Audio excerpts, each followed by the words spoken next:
On behalf of the General...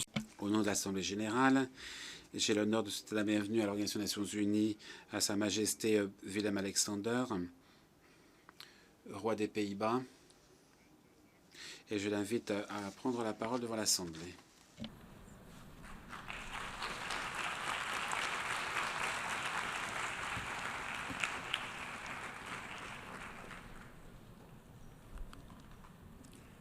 Mr. President, Monsieur le Président, Monsieur le Secrétaire général, Excellences, Mesdames, Messieurs, c'est un privilège que de prendre la parole devant l'Assemblée générale au nom du Royaume des Pays-Bas.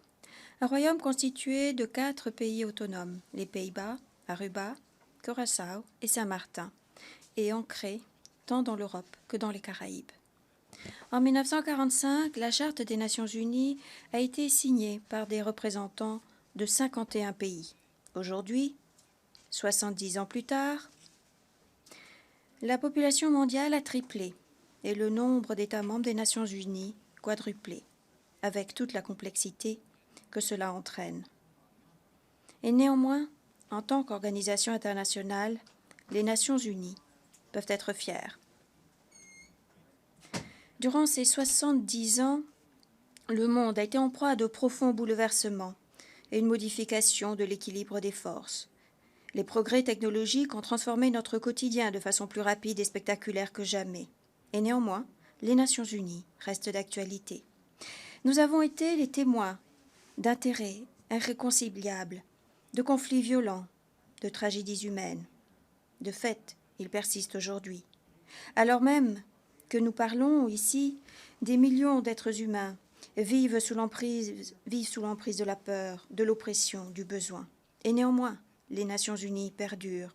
En tant qu'enceinte légitime d'un dialogue international, une enceinte où tous les pays peuvent se réunir, quelle que soit leur divergence de vue.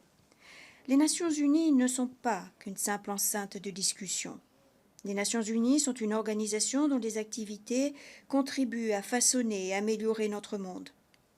Grâce, en partie, aux Nations Unies, la pauvreté extrême a été réduite de moitié. La mortalité infantile a diminué de moitié. 2,3 milliards d'individus ont désormais accès à l'eau potable. Les maladies, telles que le paludisme et la tuberculose, ont reculé.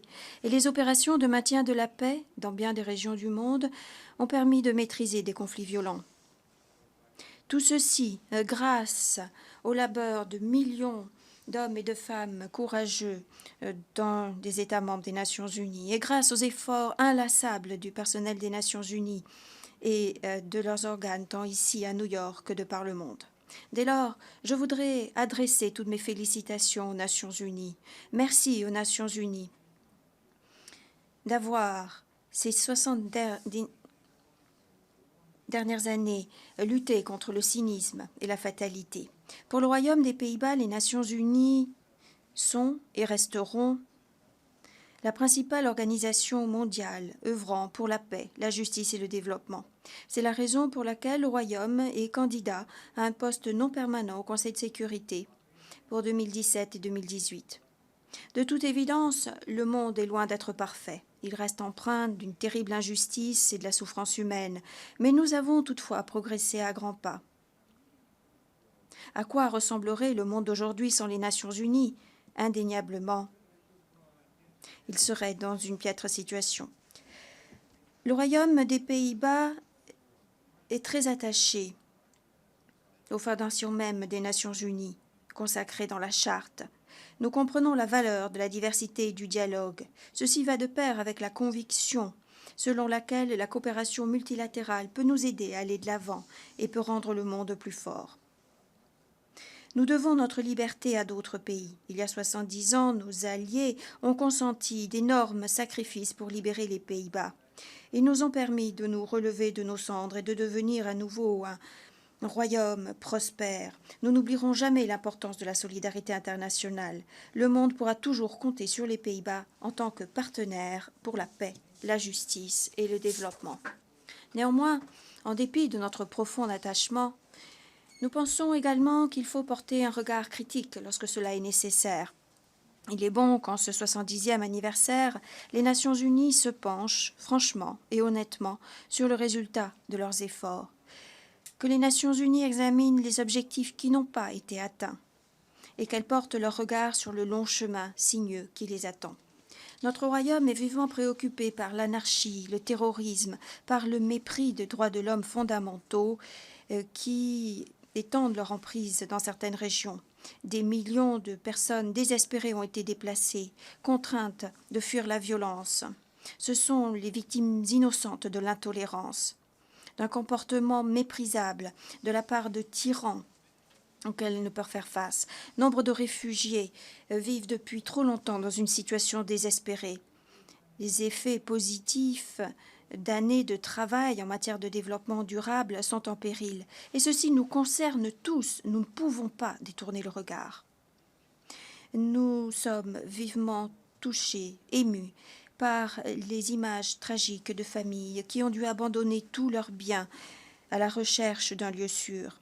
Toutes les nations du monde doivent afficher leur solidarité face à la crise des réfugiés. Le Royaume des Pays-Bas a une nouvelle fois accru sa contribution à l'assistance humanitaire, devenant ainsi un des donateurs les plus généreux de la planète. Nous en appelons aux autres nations pour qu'elles emboîtent le pas et accroissent leur soutien aux Nations Unies pour que l'ONU puisse fournir des vivres et offrir un abri à tous ceux qui ont été contraints de quitter leur pays afin de leur permettre de reconstruire leur vie. Il est crucial que les efforts conjoints que nous déployons pour assurer la paix et la sécurité soient plus efficaces et plus efficients. L'examen effectué par le groupe indépendant de haut niveau sur les opérations de maintien de la paix constitue un outil utile à cet égard. Depuis la création des Nations Unies, le Royaume des Pays-Bas a participé à 63 missions des Nations Unies ou missions mandatées par les Nations Unies dans plus de 30 pays, déployant ainsi plus de 125 000 militaires et civils néerlandais. Au début de l'année, j'ai rendu visite à des Néerlandais appartenant à la mission de MINUSMA au Mali. La situation sur le terrain démontre très clairement la complexité des problèmes dans les zones de conflit. Il est impossible de construire une paix durable en utilisant simplement des solutions militaires. Les solutions politiques sont indispensables. Il est également important de renforcer les institutions qui préservent le respect de l'état de droit. Et il faut également s'attaquer aux causes sous-jacentes des conflits. Le manque de perspectives d'avenir ou d'égalité des chances conduit nombre de jeunes dans les bras d'organisations terroristes impitoyables. La discrimination et l'exclusion sont à la racine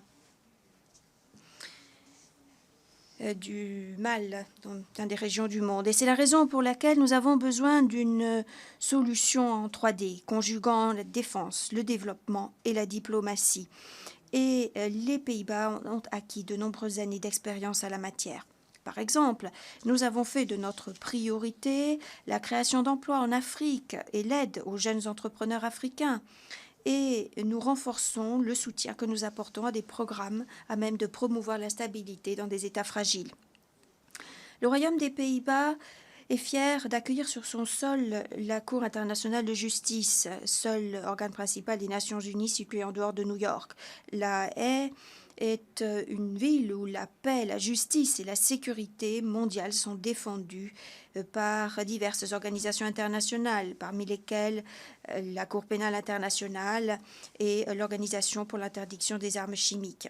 L'absence d'impunité est un élément fondamental d'un ordre juridique digne de ce nom.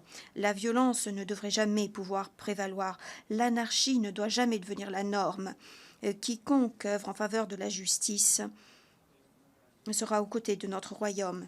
L'injustice est aussi douloureuse qu'une plaie ouverte. Des centaines de familles issues de 10 pays, y compris la Malaisie, l'Australie et les Pays-Bas, pleurent encore au quotidien les êtres chers qu'elles ont perdus lors de la catastrophe aérienne du MH17. Ces familles attendent les résultats de la résolution 2166 du Conseil de sécurité. Cette résolution était claire. Elle exigeait que l'on contraigne les responsables de l'incident à répondre de leurs actes et que tous les États s'associent pleinement aux efforts déployés pour établir les responsabilités. Fin de citation. Le gouvernement néerlandais travaillera sans relâche aux côtés de tous les pays et de toutes les organisations concernées pour que justice soit faite en ce qui concerne cette tragédie. La paix, la justice et le développement sont intimement liés. Il s'agit d'une trinité, des éléments aussi unis les uns aux autres que les lames d'une turbine éolienne. Pour parvenir à un progrès durable, ces trois éléments sont indispensables. Dès lors, notre royaume se félicite des objectifs de développement durable qui mettront l'accent sur les efforts de la communauté internationale au cours des 15 prochaines années. Et nous nous efforcerons de contribuer à la réussite de cet effort. Nous y mettrons tout notre cœur. Nous ne mettons pas encore suffisamment l'accent sur le rôle positif que peuvent jouer les femmes, même dans les circonstances les plus difficiles, même lorsque l'espoir semble vain, les femmes puisent souvent la force nécessaire pour aller de l'avant, pour trouver des solutions concrètes afin d'améliorer le sort de leur famille, de leur communauté. La promotion de l'égalité des droits et de l'autonomisation des femmes permet de promouvoir le développement. Toute organisation qui souhaite rester d'actualité doit s'adapter à l'évolution des temps et des circonstances.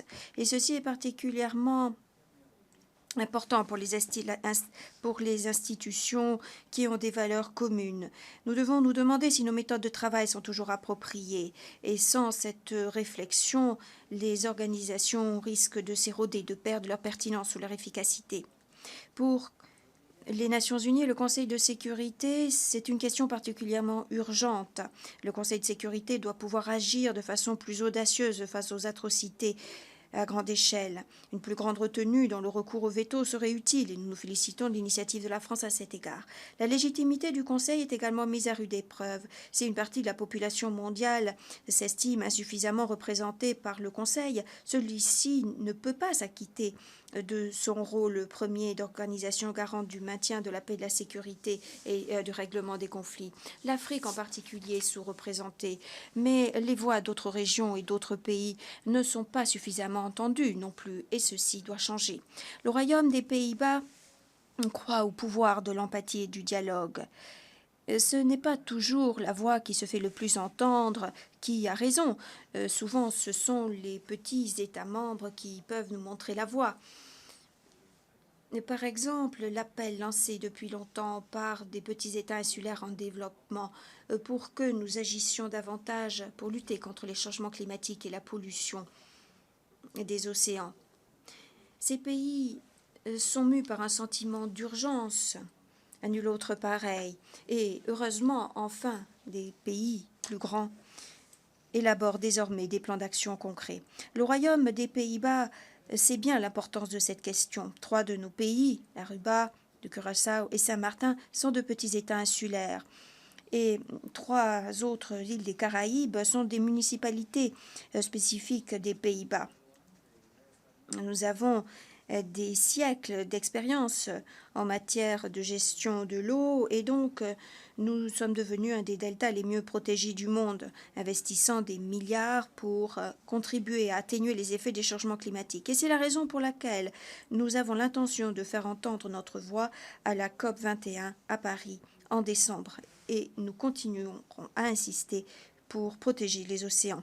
Notre principe directeur est simple. Il faut tenir compte des intérêts de tous les pays, petits et grands. Oubliez l'idée selon laquelle la raison du plus fort est toujours la meilleure. Nous estimons que c'est la raison du plus juste qui est toujours la meilleure. Et ceci constitue également la base de notre candidature à un poste de membre non permanent du Conseil de sécurité pour 2017-2018. Nous avons à cœur l'assistance à l'ensemble de la communauté internationale au niveau des Nations Unies en tant que partenaire en faveur de la paix, de la justice et du développement. Pour ma femme et moi-même, ceci revêt une importance particulière. Pendant 7 ans, j'ai eu l'honneur de présider le conseil consultatif du secrétaire général sur l'eau et l'assainissement. Ma femme reste l'avocate spéciale pour le financement du développement inclusif. Il y a 2 ans, M. Ban Ki-moon, lors de la fête du centenaire au Palais de la Paix à La Haye, a dit ce qui suit. Ici, à La Haye, vous contribuez à promouvoir et à renforcer l'état de droit. Vous donnez vie à l'état de droit. Fin de citation. Nous prenons ces mots à cœur, mais il ne s'agit pas simplement d'un compliment, il s'agit d'un défi qui nous inspire, une tâche solennelle que nous devons continuer à accomplir ici, ensemble, avec vous, à La Haye, à New York et dans le monde entier. Je vous remercie. On behalf of the General Assembly, Au nom de l'Assemblée générale, je souhaite remercier le roi des Pays-Bas pour son allocution.